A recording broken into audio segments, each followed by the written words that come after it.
3 দিন আগে মাহফিলে গেলাম, সে বাগেরহাট আমাদের হেমায়েতদ্দিন তৈয়ব সাহেব যেখানে জুমা পড়ান, সেখানে আমি স্টেজে যাওয়ার আগে কোন এক সংগঠনের এক সভাপতি এসে আমাকে বলেন, হুজুর সবাই যেন ইসলামে ভোট দেয়, সবাই যেন ইসলামের পক্ষে থাকে, আপনি একটু সুন্দর করে সবাইকে বুঝিয়ে দিবেন। হায় হায়, মনে হয় যে না আমি ওনার এই বিষয়ে টেন্ডার নিয়ে গেছি। আমি ওনার বক্তব্যে আমি জিজ্ঞেস করলাম, আপনি কে, বাড়ি কোথায়, আপনি কি আমাকে দাওয়াত করছেন?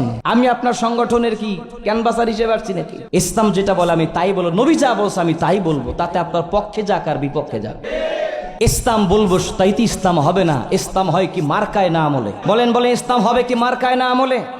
নবীর সুন্নি আশেক, সুন্নি জনতা আশেক রাসূল হবে কি মার্কায় নাকি আমলে? চিৎকার দিয়ে উঠলাম, ভাই ইসলাম ডুবতেছে, ইসলাম ডুবতেছে। বাঙালিতে বড় আবেগী মানুষ, নৌকা লইয়া ট্রলার লইয়া যাইয়া সাগরের ভিতর থেকে ইসলাম উদ্ধার করে তীরে নিয়ে এসে জিজ্ঞেস করলো, কিরে ভাই তুমি এমন কি বক্তব্য দিচ্ছ, আমাদের কলিজা কাঁপন শুরু হয়ে গেছে। দৌড় মেরে ট্রলার নিয়ে চলে গেলাম তোমাকে উদ্ধার করার জন্য। ইসলাম ডুবছে মানে? কয় আমার নাম নূর ইসলাম। নূর ইসলাম ডুবলে ইসলাম ডুবে না। কথা বলেন না কেন?